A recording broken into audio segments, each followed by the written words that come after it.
সংগ্রামী উপস্থিতি, আমরা সরকারকে আহ্বান জানাবো অতি সত্বর জুলাই গণহত্যা সহ বিডিআর হত্যাকাণ্ডে যারা শহীদ হয়েছিল, শাপলা যারা শহীদ হয়েছিল, বাংলাদেশে অসংখ্য আলেম ওলামা নেতৃবৃন্দকে যারা হত্যা করেছিল, যারা জুলাই গণহত্যা চালিয়েছিল, তাদের প্রত্যেককে যথাযথ বিচারের আওতায় আনতে হবে।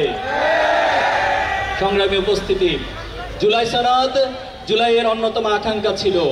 এই রাষ্ট্রে দীর্ঘদিন যাবৎ রাষ্ট্রের প্রতিটি প্রতিষ্ঠানকে ধ্বংস করে দেওয়া হয়েছে। আমাদের বড় আকাঙ্ক্ষা ছিল জুলাইয়ের মধ্য দিয়ে প্রত্যেকটি প্রতিষ্ঠান সংস্কার হবে, কিন্তু এখনো আমরা দেখতে পাচ্ছি একটি রাজনৈতিক দল তারা বারবার সংস্কারের পথে বাধা সৃষ্টি করছে। তারা বারবার প্রতিবন্ধকতা দিয়ে আবার নিজেদেরকে ফ্যাসিস্ট হয়ে ওঠার রাস্তা সবকিছু খোলা রাখার জন্য চেষ্টা করে যাচ্ছে। সংগ্রামী উপস্থিতি, এই নোট অফ ডিসেন্টের নামে যারা জুলাইয়ের আকাঙ্ক্ষাকে অস্বীকার করছেন, তারা এই জাতির সাথে প্রতারণা করছেন।